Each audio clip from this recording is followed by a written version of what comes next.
제가 어젯밤에 둘째를 옆에서 자는데 옆에서 있으면서 기도하는데 이렇게 한숨이 나오고, 아이고, 또 뭐 여러 가지 또 문제들과 기도할 것들 때문에 좀 답답한 마음으로 기도했는데요.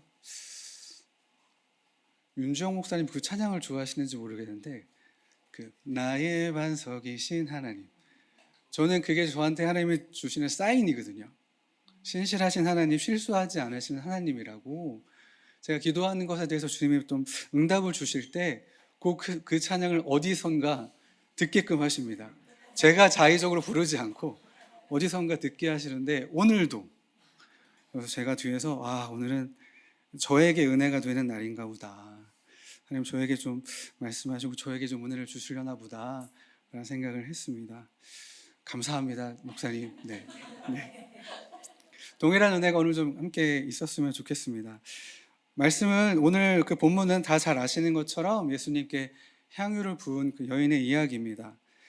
본문의 배경은 베다니 나병 환자 시몬의 집이라고 1절에 되어 있습니다.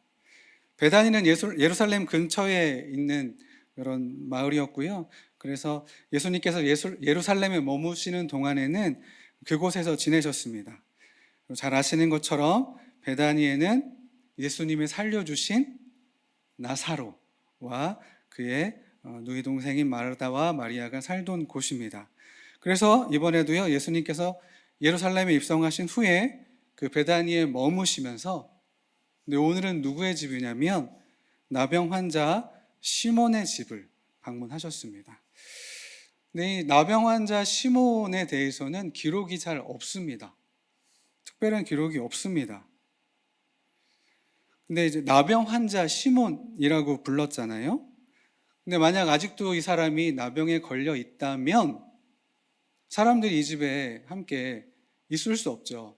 이 사람을 이곳에 초대할 수 없잖아요. 그러니까 아마도 지금은 나병이 치유된 상태일 것입니다. 그러니까 어쩌면 마태는 이 시몬에 대해서 자세히 기록하지 않은 이유는 예수님께서 이 시몬을 언젠가 고쳐주셨고, 그래서 아마도 이 사실을 당시 사람들은 시몬 하면 그 이름만 들어도 그가 누구인지, 어떤 사람인지, 그에게 어떤 일이 일어났는지 알고 있기 때문에 특별히 기록하지 않은 것은 아닐까라는 생각을 했습니다. 근데요, 나병 환자 시몬, 병이 나았는데도 나병 환자 시몬이라고, 나았잖아요. 그러면 그 전에 나병을 앓다가 예수님께 치유를 받았던, 나병이 깨끗해져서 이제는 온전하게 된, 이렇게 써야 되지 않나요? 나병 환자라고, 여전히 나병 환자 시몬이라고 썼습니다. 레위기 14장에 보니까, 제가 자세히 여기 기록하진 않았는데 제가 읽어보니까 나병에서 깨끗해졌다라는 그 판정을 받으려면 아주 복잡한 여러 가지 의식을 행해야 되고, 제사장의 마지막에 오케이 사인을 받아야 되거든요. 그러니까 그렇게 여러 가지 의식과 절차를 거쳐서 깨끗하게 되었는데, 굳이 여전히 부정적인 의미의 나병 환자 시몬이라고 부르는 것을 보면서, 혹시 사람들은 여전히 시몬을 좀 멀리하고 꺼려하고 가까이 하는 것을 좀 부담스러워하거나 어쩌면 되게 이렇게 부정하다라고 생각하고 있진 않을까? 라는 생각이 들었습니다. 만약 그렇다면 굳이 예수님께서 나사로의 집, 맞죠? 네, 나사로의 집도 있는데 굳이 시몬의 집에 거하신 이유는 뭘까? 혹시 지금 이 본문은 이제 곧 며칠 후면 예수님이 잡히시고 고난당하시고 십자가에 못 박히시는 그 여정의 시작입니다. 마지막까지 십자가를 지시기 위해 나아가시는 그 여정 가운데 마지막까지 예수님은 여전히 소외되고 사람들에게 인정받지 못하고 위로와 격려가 필요한 자들과 함께 하시려는 그 예수님의 마음이 담겨 있는 것은 아닌가라고 좀 생각을 해봤습니다. 네, 어쨌든 뭐 예수님께서 그런 시몬의 집에서 지금 식사를 하고 계실 때 벌어진 일이 오늘의 본문입니다. 제가 속도를 조금 더 내야 될 것 같습니다. 네. 한 여자가요, 매우 귀한 향유 한 옥합을 가지고 와서 식사하시는 예수의 머리에 부었다라고 7절에 기록되어 있죠. 이 장면을 상상해 보세요. 식사하는 자리에 밥을 먹고 있는데 누가 갑자기 뒤에 와서 머리에 향유를 부었다고 생각해 보십시오. 납득이 되는 상황이신가요? 뭐 예를 들면 이제 담임 목사님을 집에 모시고 신방을 하는데 갑자기 그 집에 계신 어느 분이 집사님 권사님이 오셔갖고 갑자기 우리 목사님 머리에 향유를 냅다 부었다고 생각해 보세요. 식사하시는데 뜬금없고 당황스럽고요. 당사자뿐만 아니라 함께 그 식사 자리에 있는 사람도 유쾌하진 않습니다. 이게 뭔 일이야? 불쾌할 수도 있는 상황입니다. 네. 아무리 비싸고 좋은 향수라도요, 그렇게 해서 기분 좋을 것 같진 않아요. 그러니까 26장 8절에 8절 상반절에요, 제자들이 보고 분개하여 이르되 라고 합니다. 이 분개하다라는 말의 뜻은요, 무언가 일이 잘못된 것으로 인해서 흥분하고 화를 냈다, 이런 뜻입니다. 마가복음 10장 14절에서요, 예수님께서 노하시어 이르시되 어린아이들이 내게 오는 것을 용납하고 금하지 말라, 하나님 나라가 이런 자의 것이니라 라고 아이들이 예수님께 오는 것을 막는 모습을 보시고 노하셨다라는 것과 이 분개하다가 같은 단어입니다. 그러니까 상황에 맞지 않는 행동을 할 때 보이는 그런 반응이라고 할 수 있습니다. 그러니까 식사 자리에서 갑자기 나타나서 예수님의 머리에 향유를 부어버린 행동은 예수님과 이 향유를 부은 여인을 제외한 그 가운데 있는 사람들이 분개할 만한 상황이 맞습니다. 제가 볼 때는. 근데 조금 더 살펴보면 제자들의 반응이 더욱 이해가 되는데요. 8절 하반절부터 9절까지 보시면 무슨 의도로 이것을 허비하느냐, 이것을 비싼 값에 팔아 가난한 자들에게 줄 수 있겠도다 하거늘, 여인의 행동 때문에도 화가 났는데 향유의 가치를 따져보니까 더 어이가 없는 거죠. 병행 구절인 마가복음 14장 3절에 보면 예수께서 베다니 나병 환자 시몬의 집에서 식사하실 때 한 여자가 매우 값진 향유 곧 순전한 나드 한 옥합을 가지고 와서 그 옥합을 깨뜨려 예수의 머리에 부으니, 이 향유는 순전한 나드였다고 하는데요, 이 나드는 일본이래네요. 인도에서 수입한 비싼 사치품이었습니다. 300데나리온 정도 한다고 알고 계시죠? 300데나리온이 지금으로 따지면 얼마 정도의 가치라고 혹시 들으셨죠? 1년치 연봉입니다. 웬만한 노동자의 1년치 연봉의 임금에 해당합니다. 당시 향유는요, 축하 행사에서 치장하거나 무엇인가를 기념하고 축복할 때 사용되었고요. 또한 집에 귀한 손님이 오셨을 때 그 손님에게 이렇게 어떤 예의를 표하는 의미로 기름을 부었다고 합니다. 그러니까 그런 손님에게 기름을 붓는 건 특별한 일은 아니었다고 합니다. 그렇지만 제자들이 보기에 방법과 정도가 너무 지나쳤죠. 정말 귀한 손님이 오셨는데 깜빡하고 오실 때 이 향유를 못 부어드려갖고 식사하실 때 지금이라도 가서 향유를 부어드려야지 하고 가서 부어드릴 수는 있습니다. 근데 한두 방울 정도. 그럴 수 있지 않나요? 약간 한번 칙, 요 정도?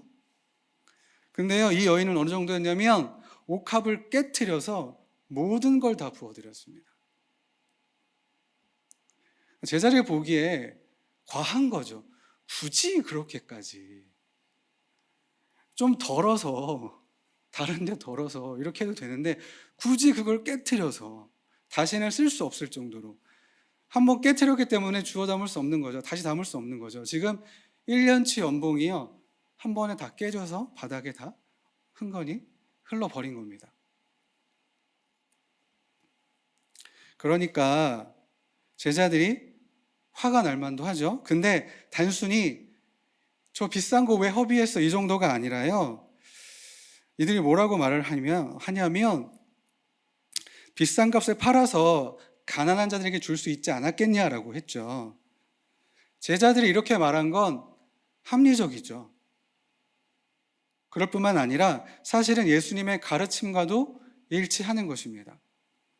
마태복음 19장 21절에 예수께서 이르시되 네가 온전하고자 할진대 가서 내 소유를 팔아 가난한 자들에게 주라. 그리하면 하늘에서 보화가 내게 있으리라. 그리고 와서 나를 따르라 하시니, 이게 누구한테 하신 말씀이냐면 부자 청년이 예수님께 와서 내가 율법을 다 지켰는데 이제 내가 뭐를 더해야 영생을 얻겠습니까? 라고 묻자 예수님께서 그러면 네 소유를 다 팔아서 가난한 자들한테 주고 와. 그랬더니 근심하고 돌아갔다고 했던 그 본문의 말씀입니다. 네. 예수님께서는 자기가 가지고 있는 소유를 팔아서 가난한 자들에게 주라고 이미 말씀하셨죠. 마태복음 25장 35절부터 40절 사이에 있는 말씀도 보면 긴데 시간이 없는데 그래도 읽겠습니다. 네. 내가 줄일 때 너희가 먹을 것을 주었고 목마를 때에 마시게 하였고 나그네 되었을 때에 영접하였고 헐벗었을 때에 옷을 입혔고 병들었을 때에 돌아보았고 옥에 갇혔을 때에 와서 보았느니라. 이에 의인들이 대답하되 이르되 주여 우리가 어느 때에 주께서 줄이신 것을 보고 음식을 대접하였으며 목마르신 것을 보고 마시게 하였나이까? 어느 때에 나그네 되신 것을 보고 영접하였으며 헐벗으신 것을 보고 옷 입혔나이까?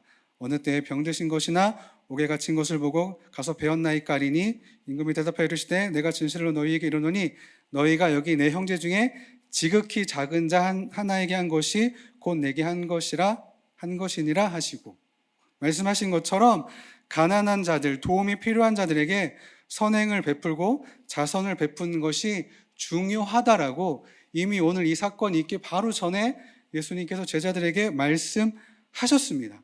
그러니까 제자들이 방금 전에 들은 말씀이니까 기억했겠죠. 그러니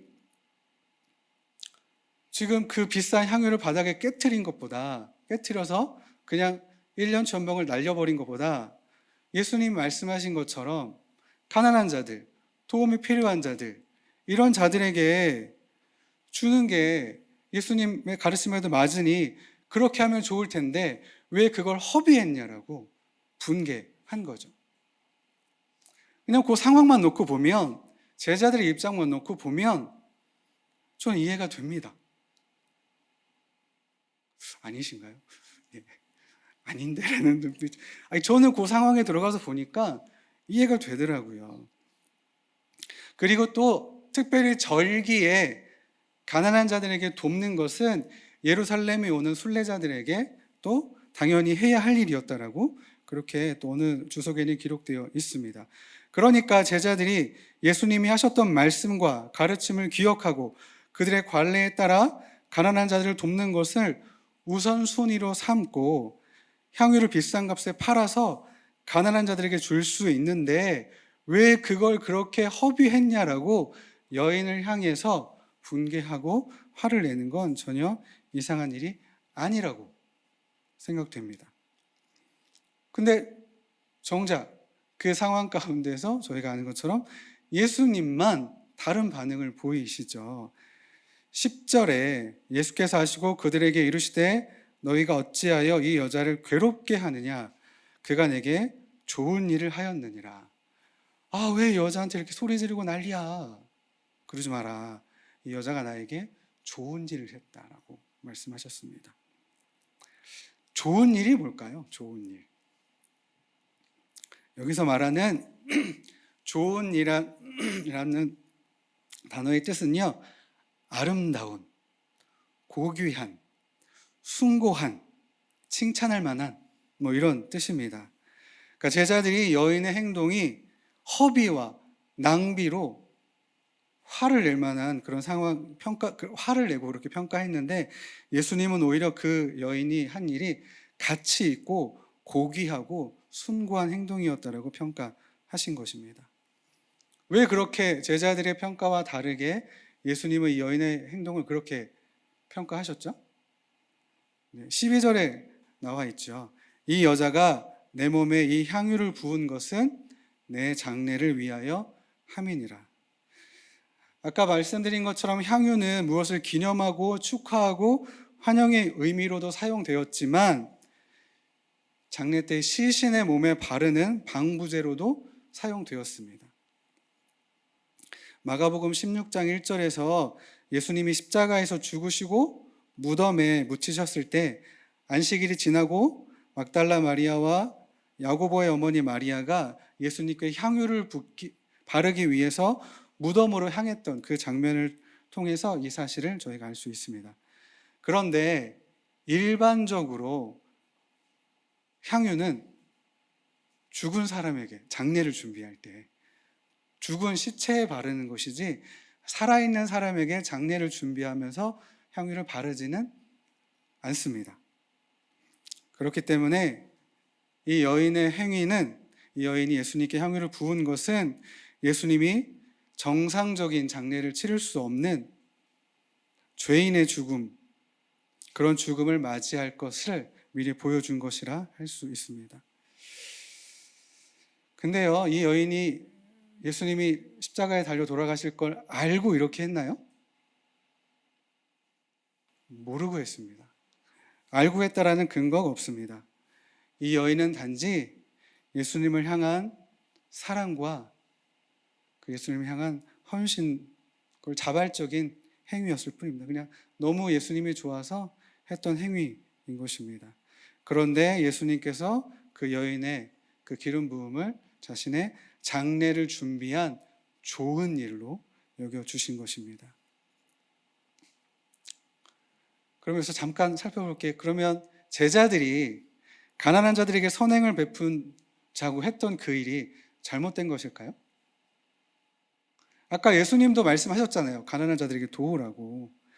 이 11절에 가난한 자들은 항상 너희와 함께 있거니와 나는 항상 함께 있지 아니하리라.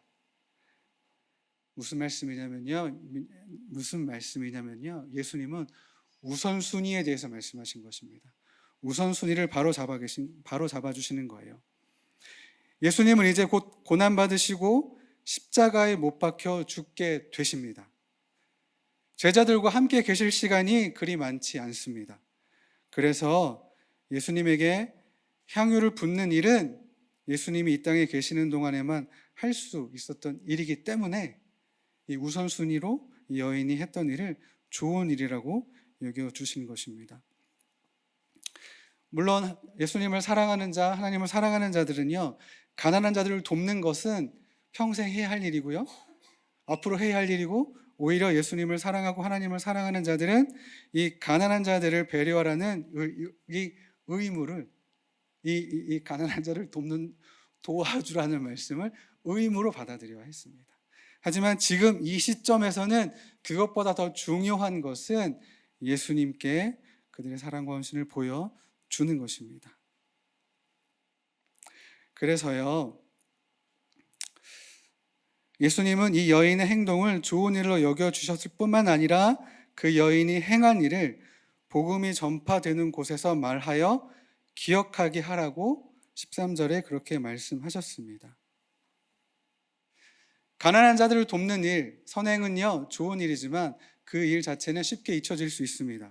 하지만 이 여인이 행한 이 일은 쉽게 잊혀지지 않는 것이죠. 그리고요, 이 여인이 한 행위를 뭐라고 말씀하셨냐면 이 복음이 전파되는 곳에 이 여자가 행한 일도 알리라고 말씀하셨습니다. 사실 이 복음이란 단어는 마태복음 24장 14절에 이미 한번 나오거든요. 이 천국 복음이 모든 민족에게 증언되기 위하여 온 세상에 전파되리니 그제야 끝이 오리라. 여기서의 이 복음은요, 예수님의 가르침에 대한 언급으로 볼 수 있습니다. 그런데 지금 이 13절에서의 복음은 이 여인이 예수님께 기름 부은 행동과 연결됩니다. 그러니까요, 예수님의 가르침뿐만 아니라 여기서 말씀하신 이 복음은 예수님의 고난, 순환, 죽음까지도 포함되는 것입니다. 다시 말해서 예수님의 고난과 죽음이 이 복음의 핵심이라는 것입니다. 복음을 통해서 하나님 나라가 임하는데 이 하나님 나라는 예수님의 고난과 죽음 없이는 올 수가 없다는 말씀입니다. 예수님의 이 순환 그리고 고난, 이것은 죽음은 무엇과 연결되냐면 또한 부활과 연결됩니다. 그렇기 때문에요, 예수님이 이 여인의 행동을 통해서 알리시고자 했던 이 복음은 예수님의 고난과 죽음 그리고 부활을 통한 그 복음입니다.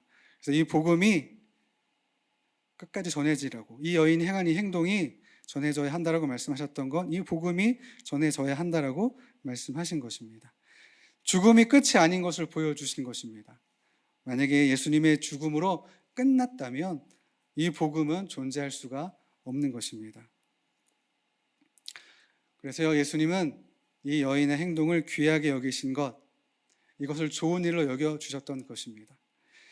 제자들은 예수님에게 그 정도까지 할 필요 있어? 라고 이야기했지만 그 여인에게 예수님은 그 정도로 가치 있는 분이셨던 것입니다. 그래서 예수님은 그 여인의 행동을 좋은 일로 여겨주셨습니다.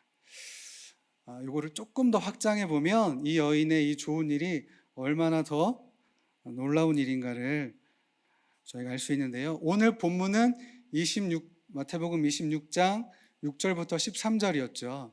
근데 그 앞에 3절부터 5절, 그 아래 14절부터 16절까지를 조금 더 확장해서 보면 이 여인의 행동이 조금 더 부각됩니다. 26장 3절부터 5절까지는 그때 대제사장들과 백성의 장로들이 가야바라 하는 대제사장의 관정에 모여 예수를 흉계로 잡아 죽이려고 의논하되 말하기를 밀란이 날까노니 명절에는 하지 말라 하더라. 14절부터 16절은 그때 12 중에 하나인 가룟 유다라 하는 자가 대제사장들에게 가서 말하되 내가 예수를 너희에게 넘겨주리니 얼마나 주려느냐 하니 그들이 은 30을 달아 주거늘 그가 그때부터 예수를 넘겨줄 기회를 찾더라. 3절부터 5절까지는 대제사장과 장로들 그리고 가야바가 흉계를 꾸며서 예수를 잡아 죽이려고 하는 이야기가 나와 있고요. 14절부터 16절까지는 가룟 유다가 은 30에 예수님을 대제사장에게 넘겨주려고 하는 계획. 근데 그 사이에 예수님께 향유를 부은 여인의 이야기가 나온 것입니다. 잘 아시죠? 샌드위치로 가운데 있는 얘기가 중요하다는 것. 이 여인 행위가 그래서 더욱더 중요하게 부각되는 것입니다. 유대 역사가 요세푸스에 의하면 이 아까 그 나왔던 가야바라는 이 대제사장은 정치적으로 아주 책략의 달인이었다고 합니다. 로마의 관계를 유지하는데 천재적인 자질을 가지고 있었다고 합니다. 이 당시 제사장 임명은 로마의 총독이 하는데 매년 임명했다고 합니다. 근데 이 가야바가 몇 년을 제사장으로 재직했냐면 무려 18년 동안 제사장으로 재직했습니다.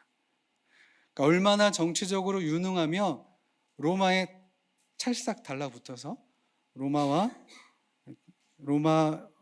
붙어서 자신의 권력을 유지하려고 노력했는지 알 수 있죠.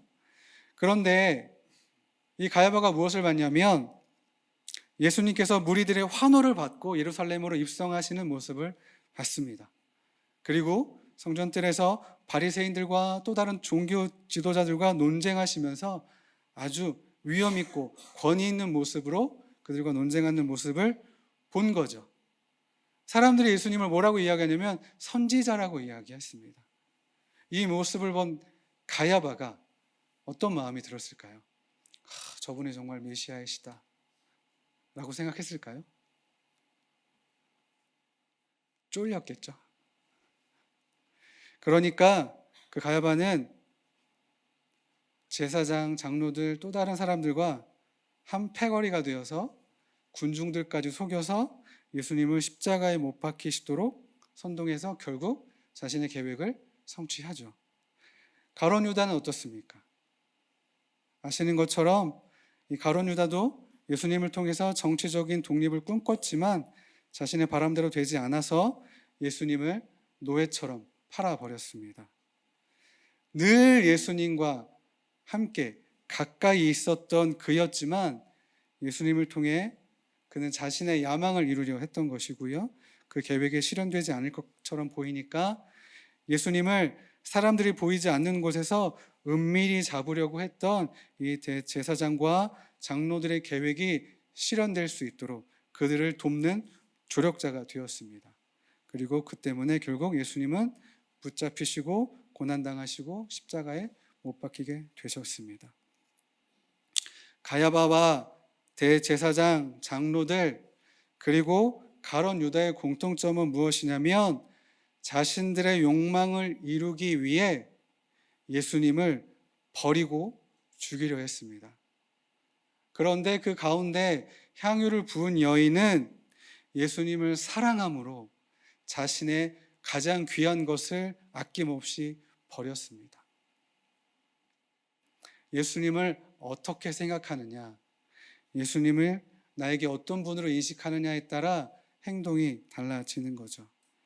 이 여인은 예수님을 사랑함으로 자신의 가장 귀한 것을 버렸습니다. 사랑은 단순한 감정이 아니라 행동으로 표현하는 것입니다. 로마서 5장 8절에 우리가 아직 죄인 되었을 때에 그리스도께서 우리를 위하여 죽으심으로 하나님께서 우리에 대한 자기의 사랑을 확증하셨느니라. 하나님도 우리를 사랑하셔서 그 사랑을 예수님의 희생으로 보여주셨습니다. 우리를 향한 하나님의 사랑을 표현하시는데 인색하시거나 계산하시거나 제한하지 않으셨습니다. 사랑한다는 건 때로는 합리적이지 않은 것 같고요. 이성적이지 않은 것 같고요. 좀 과하다 싶을 때도 있는 것 같습니다. 굳이 그렇게까지? 그런데요, 정말 진정한 사랑이 담겨 있다면 그런 모든 행동들이, 그런 모든 생각들이 오히려 숭고하고 순결하게 받아들여질 수 있습니다. 제가 며칠 전에 뉴스를 봤는데 7월 11일자 뉴스에, 지난 7월 11일자 뉴스에 7월 10일에 대전에 큰 비가 왔었답니다. 이 기사를 보신 분도 계실지 모르겠는데 마을 전체가 물에 잠겨서 마을 사람 36명이 고립되었다고 합니다. 근데 그때 어떤 한 분이 형수님께 전화를 받았는데 어머니가 보이지 않는다고. 그러니까 그 홍수가 난 지역에 사시는 어머니인데 어머니가 보이지 않는다고 해서 연락을 받고 곧장 마을로 달려갔는데요. 그 마을에 있던 뚝이 무너졌나 봐요. 뚝이 무너져서 물이 그 마을로 다 들이차서 마을이 고립된 것입니다. 그래서 이 오신 분이 아드님이에요. 뚝에 서서 그 부모님 엄마 집을 봤는데 어머니가 어디 기둥에 매달려서 간신히 이렇게 목만 나와서 숨만 쉬고 계셨답니다. 살려달라고 소리치고 계셨는데, 근데 이미 마을도 물에 잠겼는데 이분이 어머니를 보고 가만히 있을 수 없어서 어머니를 구하기 위해서 어떻게든 가셨나 봐요. 근데 처음에 도착한 곳이 어머니 집이 아니라 그 옆집이었답니다. 옆집에 계신 분을 구해드리고 이제 어머니한테 가려고 하는데 어머니가 그렇게 얘기하셨대요. 아들아, 오지 마. 너 죽는다. 어머니가 그 아들에게 너 여기 오면 죽으니까 오지 말라고 소리치셨답니다. 근데 그 아들이 어떻게 했냐면 그 말을 듣지 않고 결국은 어머니를 구하러 갔고 어머니를 구해서 나왔다는 그런 기사가 있었습니다. 그러면서 이분이 그 인터뷰하시면서 어머니가 아들아 오지 마, 너 죽는다, 그 한마디가 귀에 계속 꽂혀 있더라고. 자신의 목숨이 위태롭고 이제 곧 물이 조금만 더 차면 죽을 수도 있는 그 상황에서 자신의 생명이 아니라 아들이 자신에게 다가오는 걸 보면서 노심초사 오지 말라고 걱정하시는 그 어머니, 아들을 향한 어머니의 사랑이나 아무것도 보이지 않고 조금 더 나아가다가 죽을 수도 있는데 어머니를 구하기 위해 이 기꺼이 뛰어드는 아들의 모습이나, 네, 그게 사랑이 아닌가. 나에게 가장 귀한 것을 얻기 위해 내 모든 것을 버리는 그것이 정말 진정한 사랑이 아닌가. 예수님이 우리를 그렇게 사랑하셨듯, 이 향유를 부은 여인이 그렇게 예수님을 사랑했듯, 우리도 그렇게 사랑하고 예수님을 섬기고 주님 앞에 있으면 어떨까라는 마음이 들었습니다. 대제사장, 장로들, 가야바 또는 가룟 유다와 같은 삶의 모습들이 있다라면 돌이키시고 예수님을 얻기 위해 나의 모든 것을 버리는 삶과 나의 욕망을 채우기 위해 예수님을 버리는 삶 중에 어떤 삶을 선택할 것인지, 예수님이 나를 사용하시도록 순종하는 삶과 나의 야망을 이루기 위해 예수님을 이용하려는 삶 중에 어떤 삶을 선택하실지, 향유를 부은 여인처럼 비록 내 이름은 기억되지 않더라도 나의 행위가 주님께 좋은 일이 되고 하나님 나라의 복음을 증거하는 그런 삶을 사는 저와 여러분들 되시길 축복합니다.